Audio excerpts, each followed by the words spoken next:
Okay, welcome in. We're here. It's the last day of July. Mandy, how are we doing today? Welcome. We are awesome. I'm back from Ohio. I'm back from my whirlwind family summer tour, and we're here. I've got a little summer cold, but other than that, everything's awesome. What about you, Amani? How was your weekend? What happened? Weekend was good, pretty chill, low key weekend. Didn't do anything too crazy.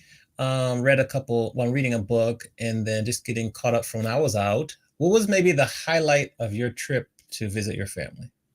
It's a good question. My cup is so full. I mean, I got to see, I think I shared this with you, but I hadn't shared this with other people. My father had been hospitalized the weekend of 4th of July weekend, and being so far away from family, it's just really hard to know what has happened. And he's been home since and he's okay, but it was just awesome to sit on the couch with him, like next to him, like they have my mom and dad have the dueling recliners. So we're sitting Mhm. next to him watching the Cleveland Guardians play baseball and just really get like his color is back. He seems like he's a little achy. But it's just really good living day to day with them, just really seeing how they're doing and what's happening. And then just seeing family. I saw all my siblings. My family had a surprise birthday party for me that I didn't my Oh, birthday's not nice. until like 2 weeks from now, so it was 100% a Okay. surprise. And, Okay. yeah, so it's just really solid family time. All Yeah. right. I love What it. I about you? love it. What was your highlight of your weekend? Look, just resting and sleeping, and that's all because I was gone for Like, so you're long. so So tired. yeah, but it's good though. It's good. So I'm getting ready for the semester, because we're about 3 weeks out, and that was it. Now, hold on for a minute. We want to introduce our guest today, but I figured instead of me, going through, she's got numerous achievements. She's an amazing young lady. Um, I just want to show the acceptance speech from when she got her first Emmy, and it's so cool, and then we'll bring her on stage and we'll talk to her, because I've had a chance to interview once before. I'm so excited to get more time with her today. So what we'll do is we're gonna put Gabby's her Emmy speech on, and then Gabby, you won't be able to see it, but we'll tell you. You remember it, so let's watch that one, and then we'll get to having her come on stage. Awesome. Can't wait. And the Emmy goes to Super Latina with Gaby Natale. Super Latina,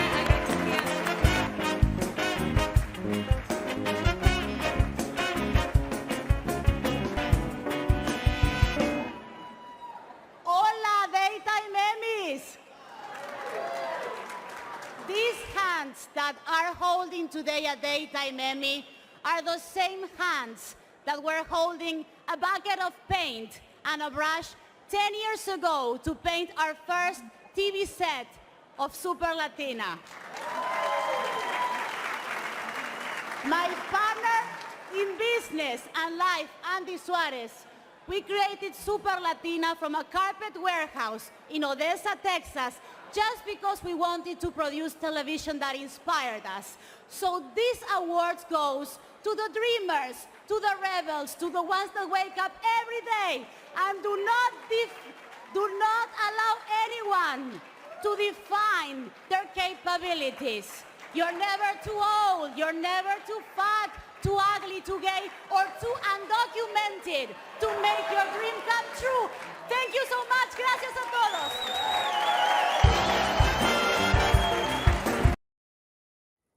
Okay, so now we want to bring to our stage Gaby Natale. Welcome to Adventures in Business. Give you a round of applause.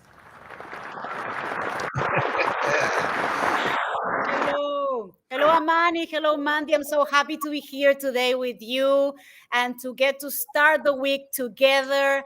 And, I heard about your weekend, so let me tell you about mine. Yes, tell us everything. So Amani said, I just left. And, okay, so for me, it was like a different type of weekend because I got to be my husband's caregiver. He got minor surgery for apnea.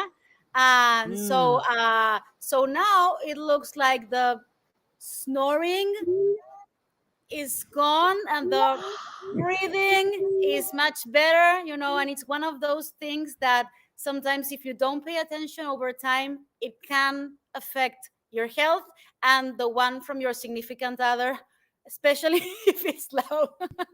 It can affect your life as a significant other. Now, Gaby, I've got to ask you, did he have the sleep apnea machine prior to the surgery, the Elefunk, the tube?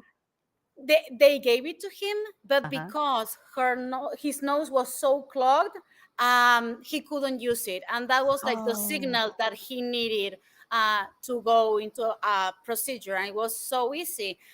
So now we've been together. This year marks our 20th anniversary, but we're now starting a new chapter. The non-snoring chapter.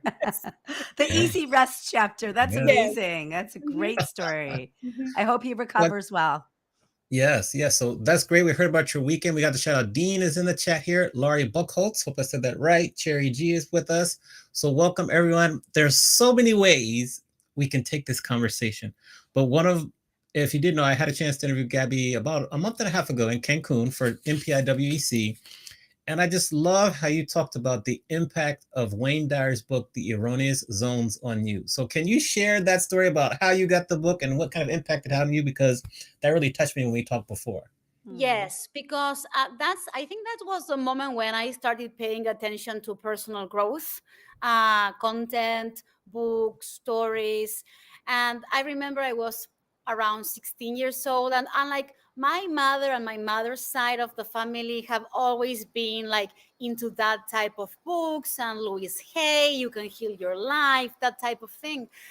And I had like a bad breakup, when you're a teenager, and somehow that book was in our bookcase, and I said, like, what is your erroneous zones and what does it mean? Like, it was a title that was kind of cryptic. I didn't know what it meant, but in a nutshell, it's a book that allows you to identify your emotions. So am I feeling anxious? Am I feeling scared? Am I living with a lot of regrets? Am I living in the past? Am I putting too much attention into the future? So first identifying your emotions, and then starting to give you the first tools to manage your emotions. So for a teenager who's going through all the hormones and all the emotions at the same time, and the first heartbreak, it was a wonderful tool to have at my disposal, to think like, okay, so maybe I'm feeling sad today. This is the emotion that I have, or maybe I'm disappointed,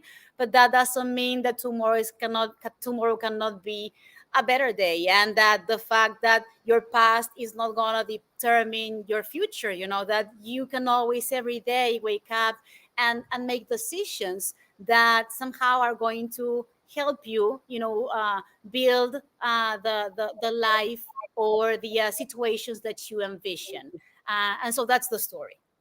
I love it. I love it. So Manny and I will go back and forth with questions. Manny, what's maybe the first question on your list?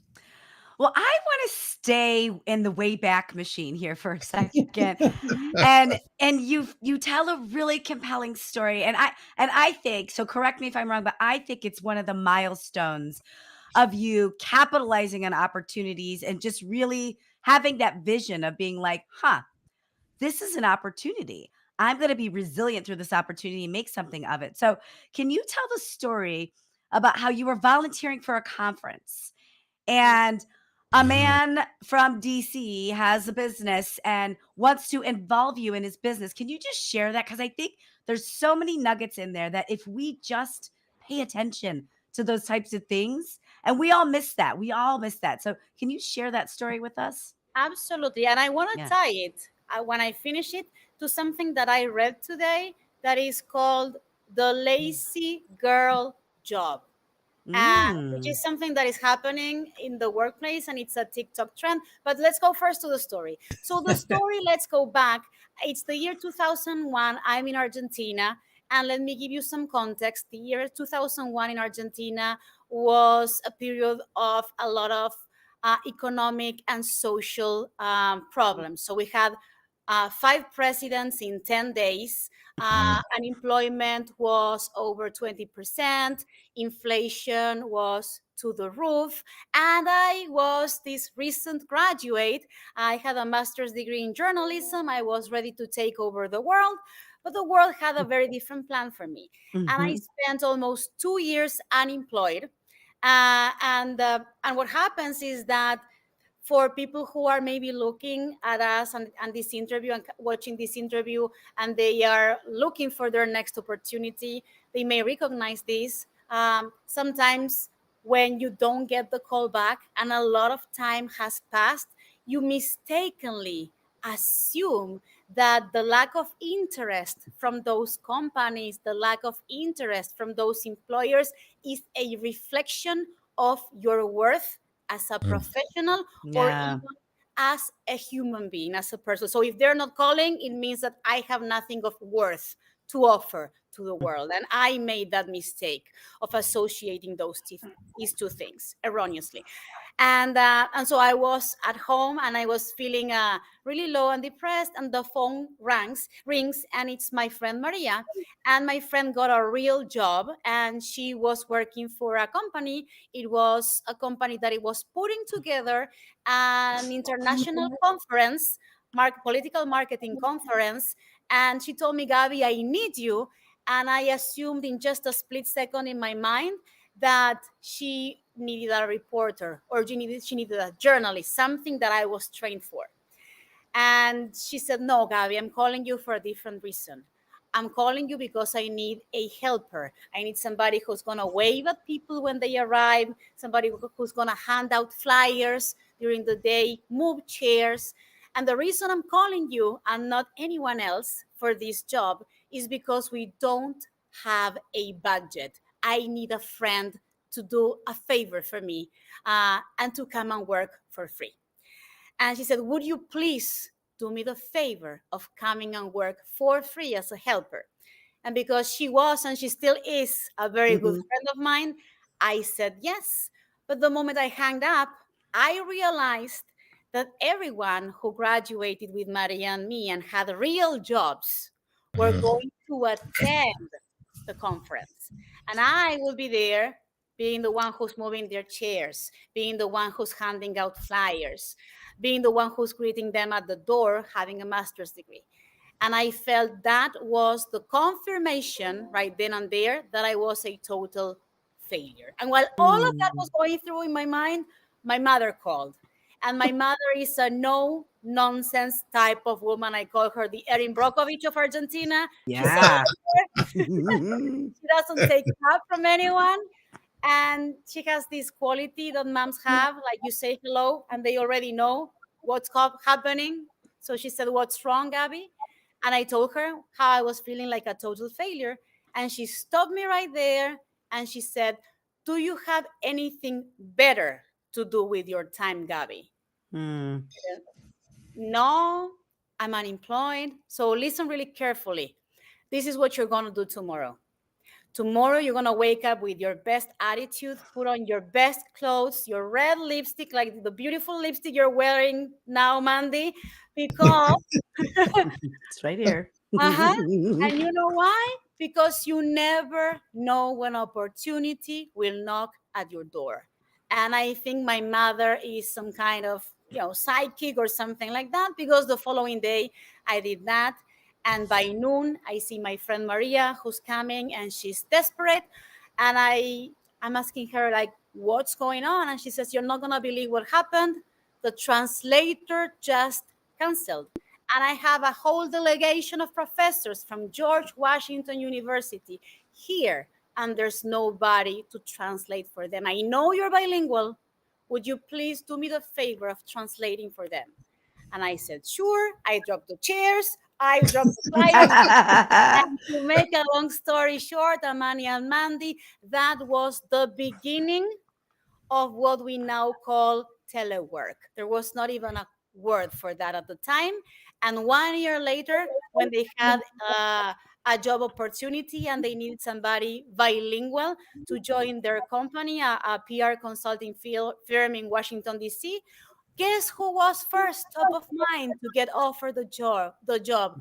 Yours truly. And that Yes. changed my life. The day I almost did not show up, that was the day that changed the trajectory of my life. So that's a story. I love that. I love that for so many reasons. I love that you were insightful enough at that time to realize what an opportunity it is. And I was not, my mom was. yeah, but you listened, right? You could have just said, whatever, mom, I'm not going in, but you listened, or there was a cause for pause for you to actually take action. I love that. And I know Amani and I are both professors at colleges in San Diego and LA, and we constantly have students that ask how they can get involved, and we always say volunteer. And I just think that is a great example of, like, volunteer, show up, do a great job. You never know who's looking. And look, that changed your whole life. I mean, Emmys, multiple Emmys, and owning your own rights to your television program and your media, and you're a media mogul. I mean, none of that happens without that one moment where you step out of the house. I love that. I'm so impressed by you. Yes. Thank you. So how Yeah. are you gonna tie it back to the TikTok trend? Oh, there you go. Yeah. Amani's so good. So I was seeing the past days a trend that is called the lazy girl job. And in TikTok, what they are discussing is apparently our young recent graduates telling each other how to get a job where they do the least they can. It's some kind of version of quiet quitting, and that got me thinking about, like, the Gaby that was in her early 20s, and I was here, and really had a vision for myself. And it was not easy. I'm not speaking from a place of privilege. I had to fight even for my legal status, for my right to be able to stay and to work in this country. But I think that the vision that you have for yourself is so important, even at a young age, because excellence is not between you and your employers. And I'm not saying that you don't get a better job or you don't change to a different position if you feel your company or your bosses are being unfair, because we've all had those bosses that it doesn't matter how hard we try and how hard we work, they are still not going to see us, or they are still not going to recognize us. I'm not saying stay in a place where you're not valued. But what I am saying is that excellence is not between you and your employer.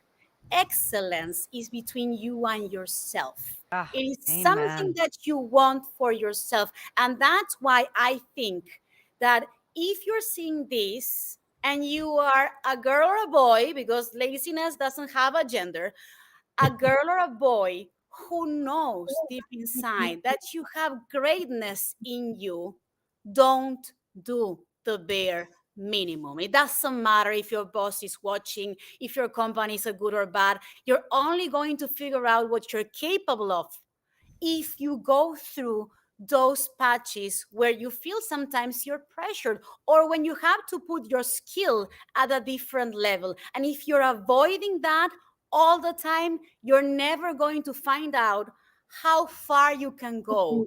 And if you have those skills, how much they can grow. Ah, so Okay. strong. Yes, preach it to the choir here on a Yes. Monday afternoon. I love it. I love it.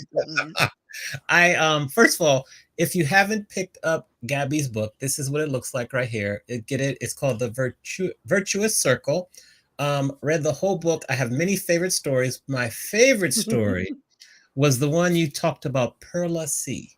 Can you share about Perla C and how that benefited you as a professional? Yes, and I can say her full name, Perla Carrillo, because she's somebody who taught me a nice lesson. So I was working as a reporter. It was one of those first years here in the United States, and I was still had a temporary job permit.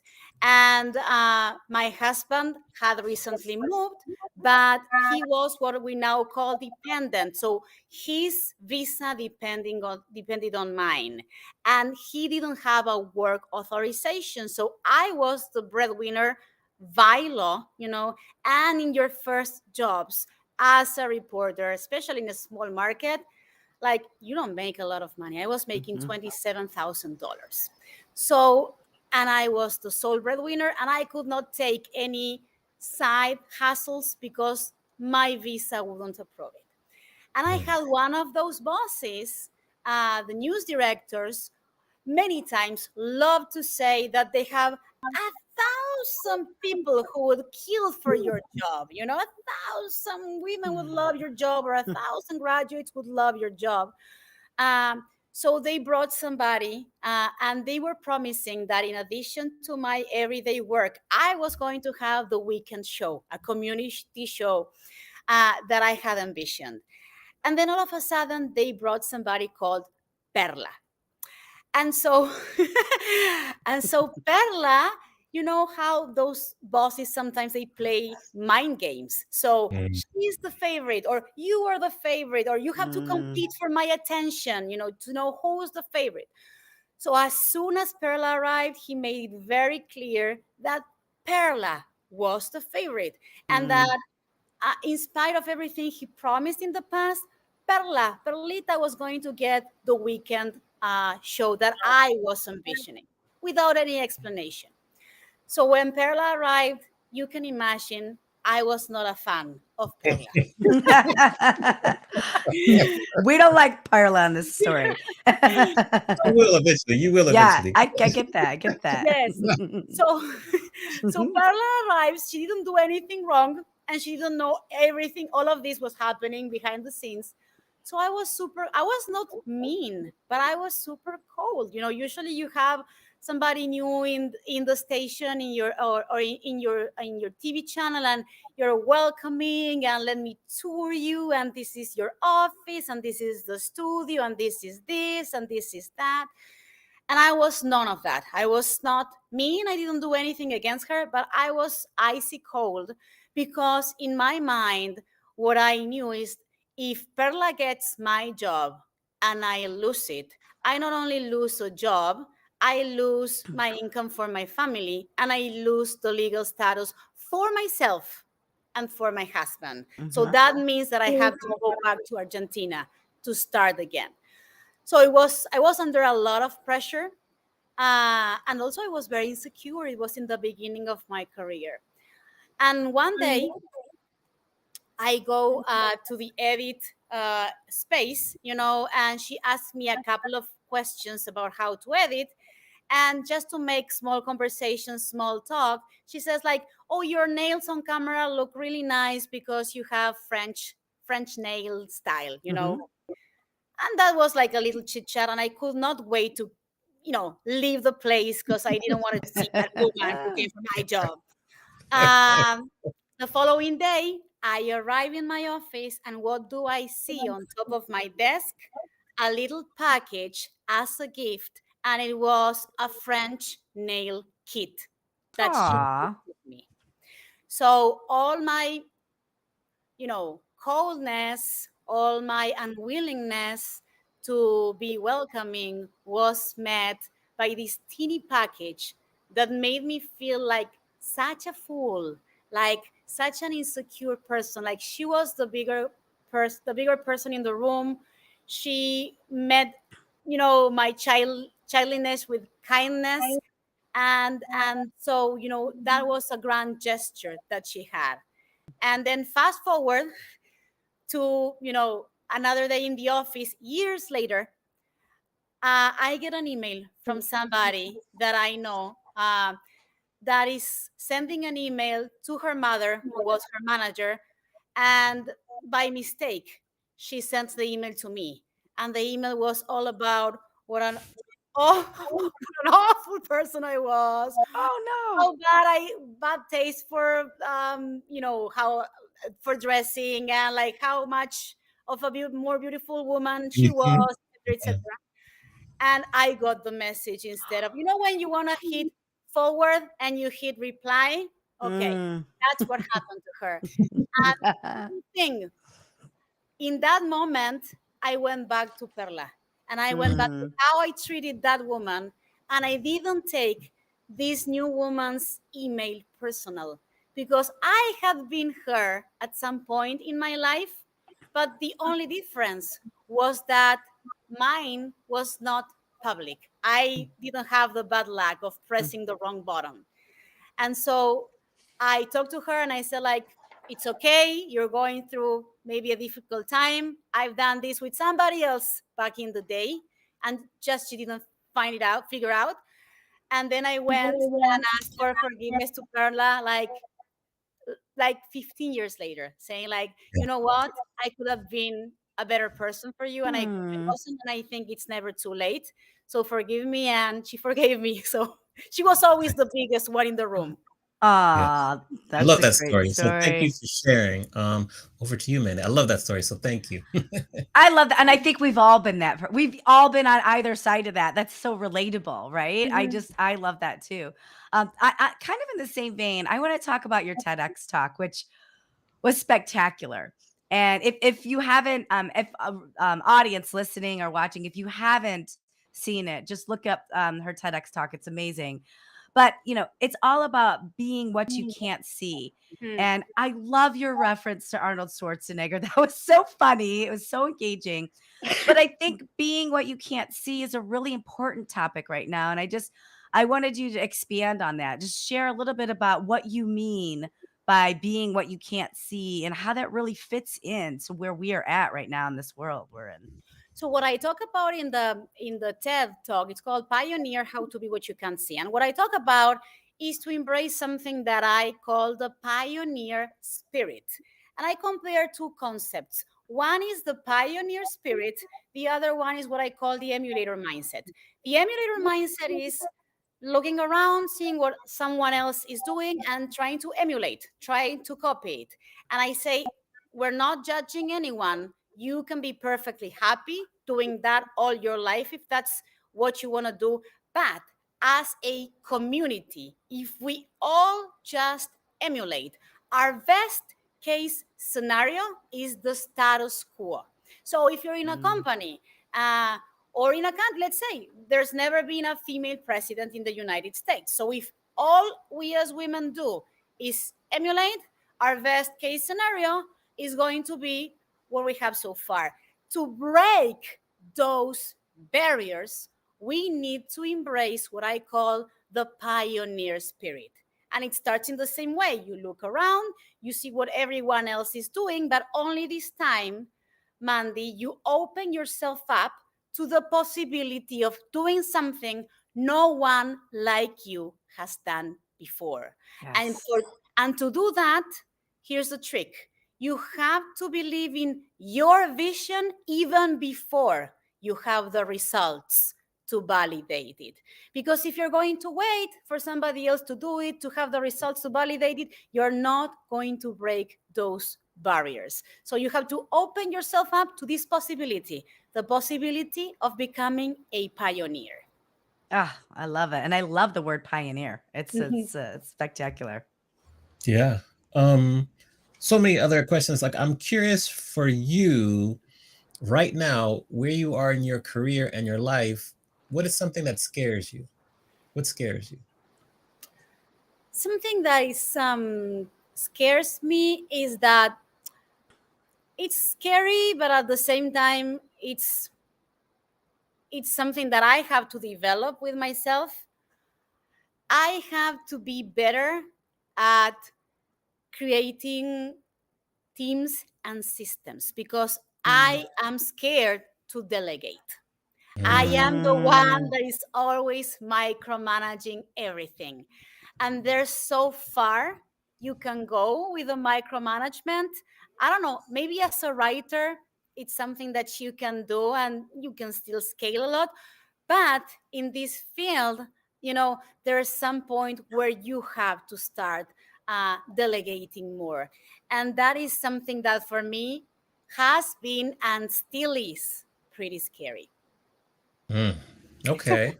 And Yeah, and then, we talked about what you're scared of, but I want to hear what you think your superpower is. We could all probably list off your superpowers, but like what is something that you consider your superpower today that maybe wasn't a superpower? Maybe something that you were not as great at or something you were fearful of 5, 10 years ago? I think something that I had to recognize that it's a superpower because it happened to me so many times. If is that there is something in me, and now in hindsight, I'm seeing it so many times that makes people feel safe. I am the one Mm.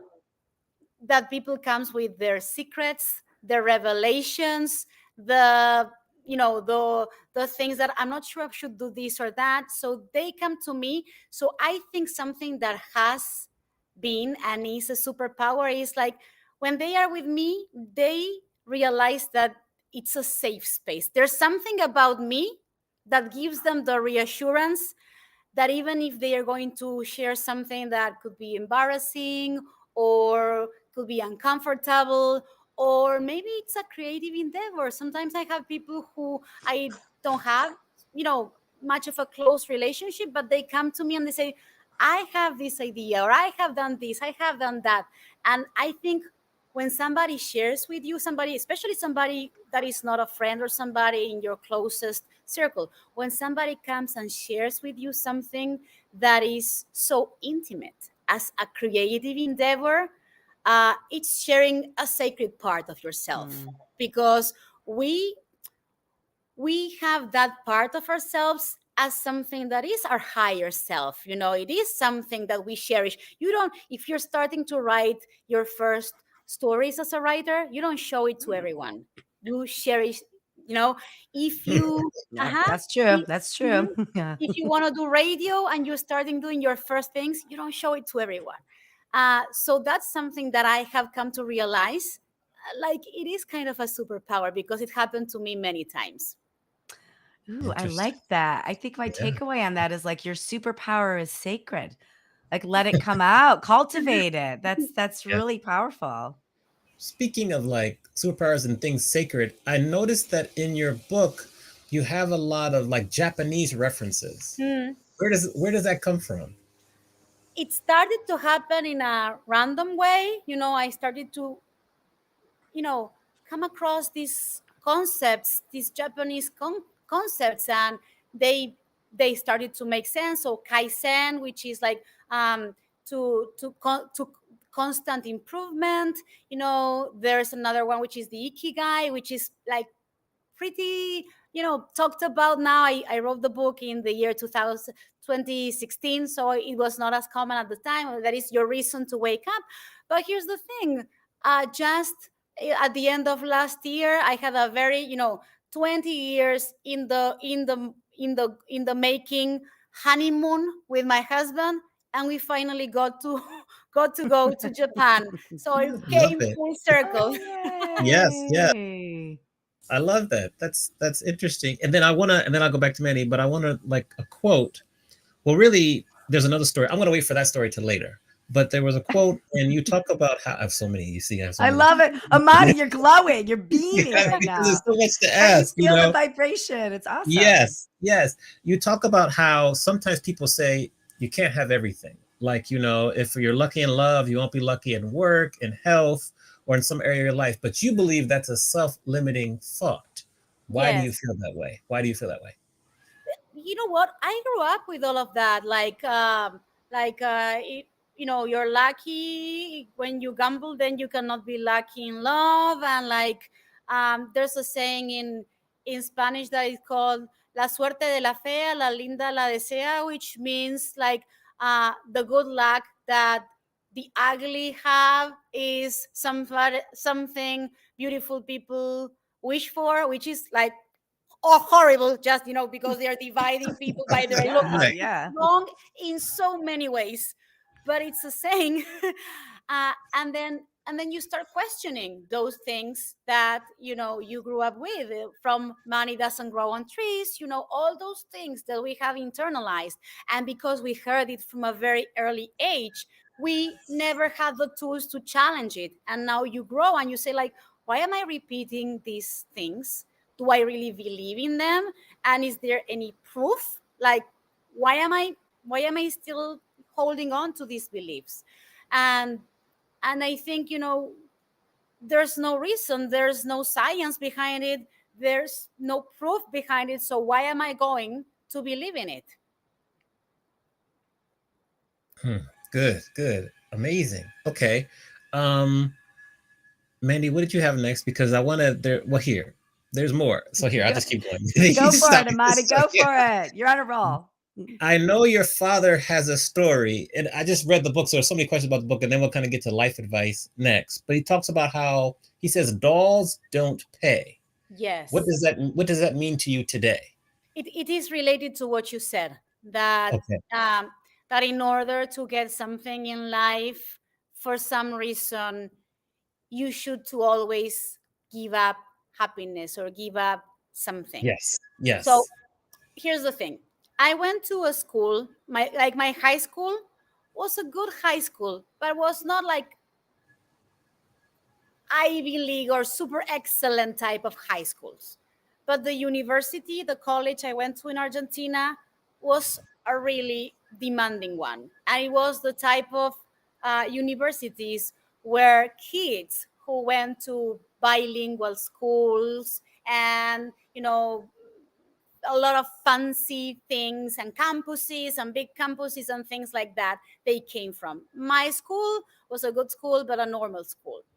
So it was a big deal for me when I took the test to apply for that Argentina's Ivy League university, because my level of English was not there. For sure, my level of math was not there.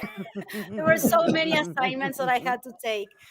And then in my mind, I said, like, I have been collecting all these different dolls, and it was like they were bears, not so many dolls, but just a mix, of those things that you collect when you're a teenager. And when I got the news that I entered and that I passed the exam, like, it was such a big news for me that I said, I am going to grab all these toys and all these things, and I'm going to go to a place where it's needed, and I'm going to give them away. And it's a really nice gesture. It's something that, I mean, it's commendable, but the thinking behind it Mm, is toxic. yes. Because what my father wrote to me and what my father said when he wrote that letter to me that says dolls don't pay, and it's a tongue in cheek because there were dolls and he's calling me also a doll, uh, is that you don't need to give up things that you love or that you enjoy for something good to happen in your life. Mm. Mm, So it doesn't mean, like, let's say you fall in love and you meet a wonderful person in your life. You don't have to anticipate that something horrible is going to happen in your work just to compensate because there was Yeah. something good in this area of your life. yes. So so I'm not saying don't give away toys if that's what you want to do. That's great. but just think about what is the reasoning behind it. And just because something good or something wonderful, spectacular happened in one area of your life, please don't be anticipated and something bad or even horrible is going to happen at another area just to compensate, because it doesn't have to work like that. Amen. Again, yes. Thank you for sharing that. Yeah, that's Appreciate good. that was good. That was good. Over to you, Mandy. Well, it's funny you say that because I just got back from Ohio and I have family and friends there that are always waiting for the other shoe to drop. And Mhm. it's exactly what you just said. And when I was there, I was like, it doesn't have to drop, like you could just put the other shoe on. So I really relate to that more than you know. I want to switch gears for a minute because I want to talk about pitching because you are in a really unique position as the head of a media company that people are pitching to you all the time, but then you are also pitching on behalf of your clients all the time as well. So, Mhm. and obviously right now, it's really, really hard to get your pitch activated because there's so much information and there's just so much opportunity out there that people, everything just falls from the wayside. So, if you were to give advice to founders and entrepreneurs that are watching or listening to this, what are three top things that you see when you see a pitch that you're like, I am taking action on this? Like, what are three unique things people can do to get their pitch noticed? I think one thing is identify your own white space. And that came from, that is something that I realized out of so much time in the media industry, where it's like common knowledge and nobody challenges the conception that we have to kill each other and fight for that job because there are so few jobs on camera, and so many people who want it, that is like everybody understands it or believes it's second nature, that we have to kill each other, backstab each other. And I'm not cutthroat. So if Mandy, you and I will have to go to the ring and fight with each other, I'm gonna have punches all over my face.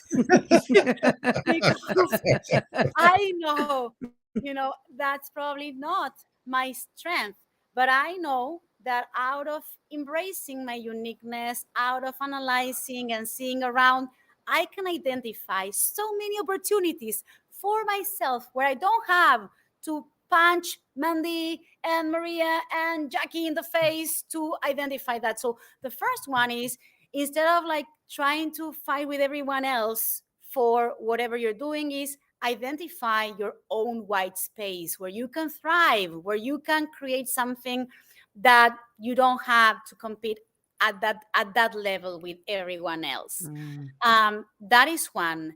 Then the second thing that I think it's important for people pitching or selling or presenting is that we have to change our relationship with rejection. Rejection is part of the process. Rejection is not some terrible thing that is happening to me because the world is against me and there's a conspiracy against my ideas. Guess what? If you're doing something that is somehow breaking barriers internally or externally, whether it is starting a new business, applying for a promotion, for a scholarship, something that is either inherently competitive or inherently complex, the the thing that you're going to have the most is rejection. So that's why I say rejection is part of the process, and the sooner we change our relationship with rejection, the sooner our life will expand.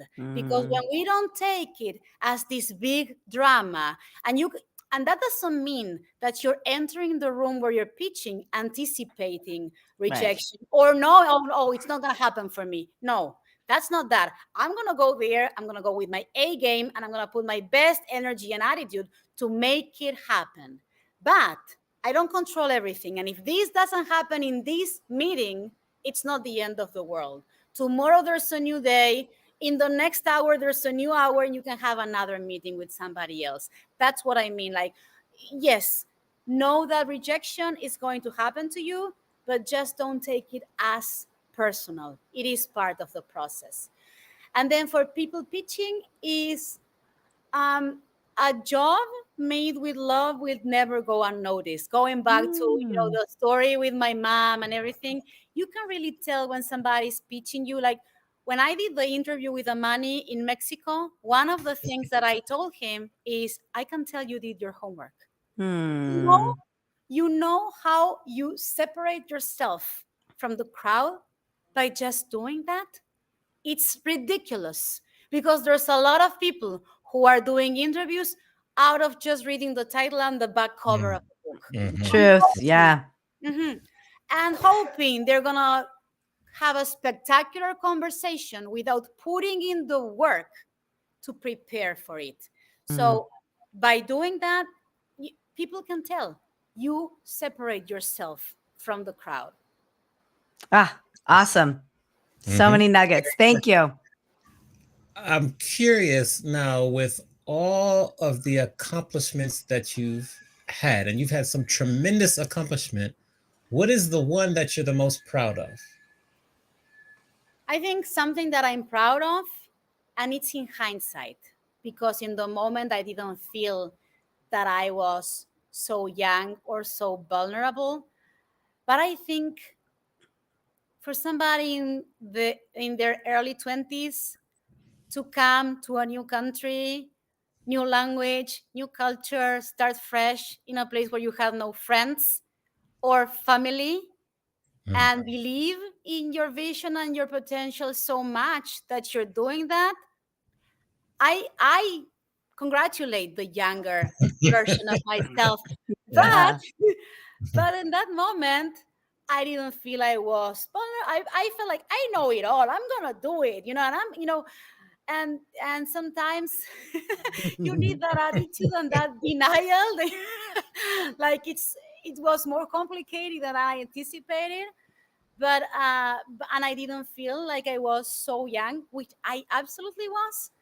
So that's a proud moment for me, to take that step, because sometimes people do that and they are older, they have more resources, and they have family members in their new destination, or they even have a job lined up, and they still cannot, make that transition in a way where they can pursue their dreams. And sometimes, it's and it's okay if they want to go back. I'm not shaming anyone, but it's just that it does take a lot of determination to take that step and persevere in that direction.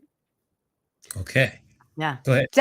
Well, just definitely something to be proud of. I mean, a lot of Absolutely. people never leave. They never leave where they grew up, which is also okay. But it is a next level piece of bravery to do what you did. Tremendous. Yeah. Now, the second part of the question is, what's been the best advice that you've ever received?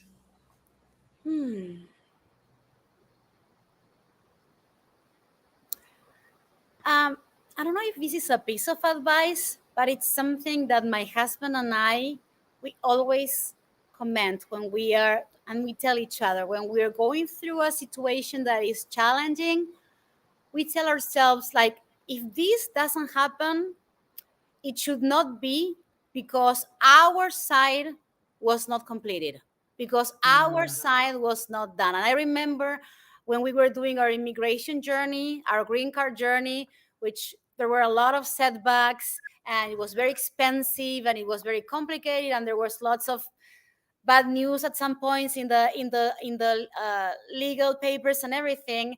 And sometimes, the lawyer would tell you, like, I mean, we could do A, B, or C, but you don't have a big chance of, actually accomplish this. And I get it that they have to manage expectations. So we said, okay, we're going to do it, even if there's a slim chance of things happening, because I don't want this not to happen just because my part of the effort or my part of the story was not done. And it applies to somebody looking for a scholarship. You can say, oh, so many people are applying for this scholarship. It is a dream scholarship, or it's my dream college. And there's a lot of people who they don't do it, and they don't know, they could never tell. So I think, like, if this is your dream and it doesn't happen, that's fine. But not because you didn't fill out the form, not because you didn't putting the FAFSA information there. Mm-hmm. And that's something that I don't know if it's an advice, but it's something that we live by. I love it. Okay, good, good, very good. Now we've come to the part of the show where we kind of flip the script. So, and this will be good because you're a journalist. So we let you ask me a question and you can ask Mandy a question and then we answer it and then we continue on with the interview. So who would you like to ask a question of first? And then we'll start from there. I can ask them to both, same question. And I think a nice question that I like always to decide is like in in a perfect world where whatever you planned would go as planned, what would be the plan? Amadi, you go first. Okay, I'll go first. Hold on. If in a perfect world, plan if things, and we're talking, are we talking like business wise, like business career Any you wise?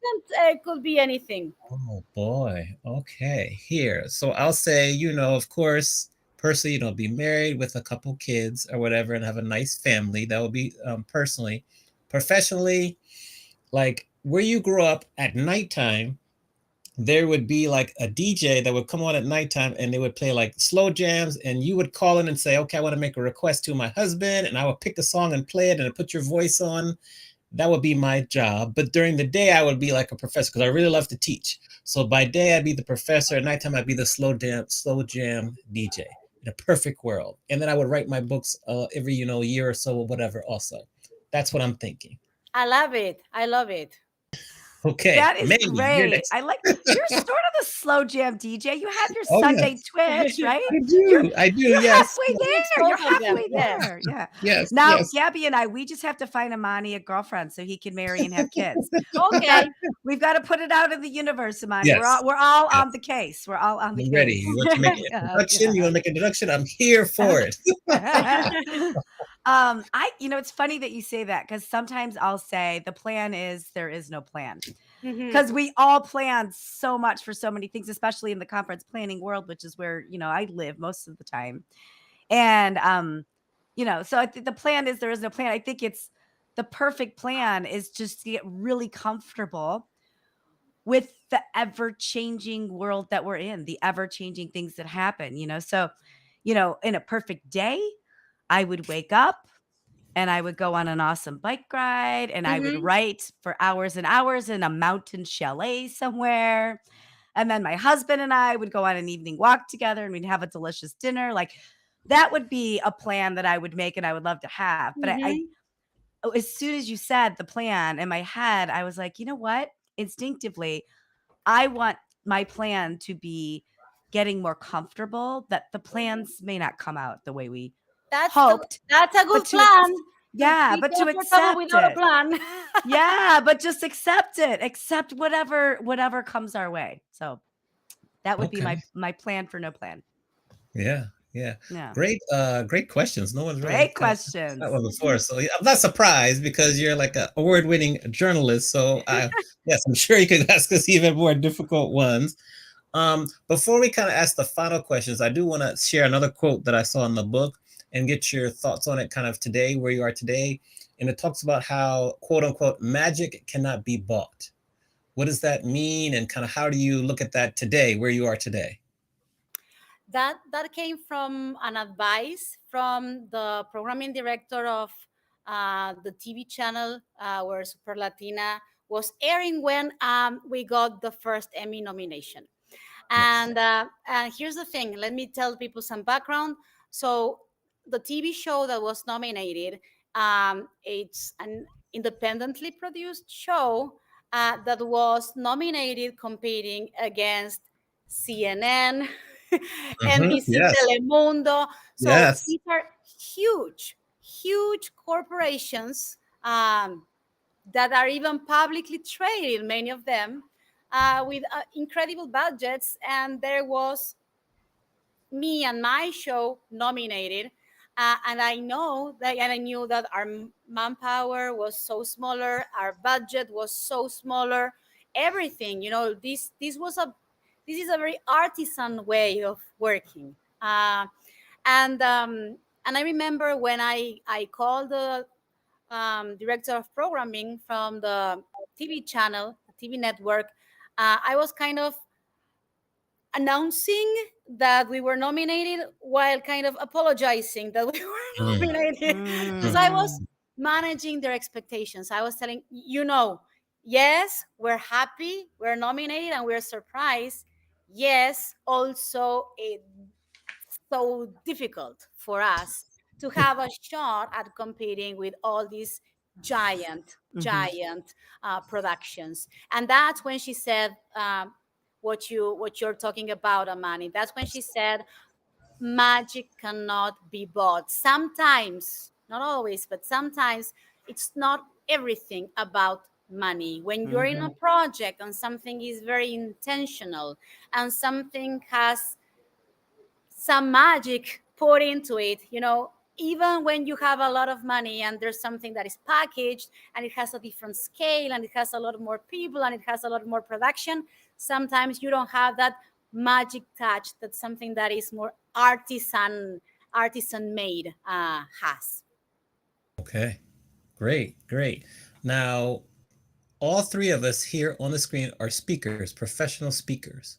What advice do you have for other professional speakers who could be watching that want to continue to excel in that space? The first thing is don't limit yourself, um, unless you have not noticed, English is not my first language. Mhm. Mhm. For people tuning in, they might have not noticed. So I have an accent, and I decided to be a professional speaker, even when I didn't see anyone who sounded, or almost anyone who sounded like me on those stages. So as a woman, we are underrepresented. As a Latina, even more. As an immigrant, even more. But even then, I made the decision that why not? Maybe I haven't seen it, but the fact that I haven't seen it doesn't mean that it cannot be done, or that so it can mean something different for each one of us. That type of thing. So for me, it was somebody with a different accent. So don't limit yourself. The second one is work a lot in your craft, and make sure that you're incorporating, your thoughts, your experiences, you're infusing your material with your uniqueness. Because I cannot tell you, Amani and Mandy, how many times I go to conferences and I hear again and again and again the same regurgitated quotes that Mhm. now by now nobody knows who said it. Don't get bitter, get better. That's not Mhm. happening to you, it's happening for you. For All you. of it. Get All of it. Yeah. edging got out, and there's no I in team, and all of those we've already heard it before. Don't be lazy and don't cheat, because if somebody is gonna pay you to give you a stage and you have a microphone and you have that responsibility, and there's people who are giving you the non-renewable asset that they have in their own lives, which is time. Be respectful of that time and put in the work instead of just copy pasting things you found online. that Mm. that drives me crazy, and that's why you can sense there's intensity in my Yes. voice, because Yeah. I feel you shouldn't take shortcuts, and you should respect other people's IP, intellectual property. And there's nothing wrong with using somebody else's work as long as you attribute it to them. Mhm. Yeah. And I think, speaking of interesting, well, and you're spot on. As a conference planner, like, people get on stage right away and you're like, oh, not this again. So yes, don't be lazy. We don't know, the attendees don't want to see something that they've seen over and over again. You said a quote recently, and I had to reread it 3 or 4 times because I was like, woo, that is powerful. So I want to share it with you and ask for you to expand on it a little bit. You said the flip side of visibility is responsibility. It's not a choice, it's a mandate. Mm. So what do you want people to know about that? Because there's a lot. That's a short sentence, but there's a lot in there. Well, I think uh, I'm talking more and more about visibility, because in a part of my keynote, I talk about um, the Pioneers Growth Trifecta, and it's a triangle. For some reason, I'm using a lot of different shapes in my books. There's a circle, there's a triangle. Yes. Geometry is fun. We love shapes. Yes. Yes. So in this case, it's a triangle, and in each point of the triangle, there's one is excellence, the other one is consistency, the other one is visibility. And when I talk to people and I ask them, like, which one do you think is the one that is the one you should be paying more attention to? They tell me, I think I'm putting in the work, so consistency, I'm good. Excellence, I took my courses, I know my craft, so excellence is good. But then visibility is the one that I think I could be doing better at. And that may mean that I'm not putting myself out there enough to show what I have, or it can mean that I don't feel like being seen by decision makers. So I found it that it's true both ways. That's why I talk so much about visibility, because when people feel like they don't have enough visibility, it's what I call the hidden genius dilemma. They have the consistency and they have the excellence. These are the two hardest parts in this trifecta, but they don't have the visibility. And many times now in the world where we have social media and we have so many tools, if we don't have visibility, many times, not always, but many times it's on us. We're not putting ourselves out there enough so that people who may connect and resonate with what we do and who we are find our work. Amen. Yeah. Amen. Well done. Our final question for you is, if you could go back to talk to 21-year-old Gabby, I believe you were still in Argentina, and give her advice based on what you know now, what advice would you give your younger self? I'll tell her to trust more in the process, because and it's, of course, in hindsight, it's so easy, um, it's like not even fair, but here's the thing.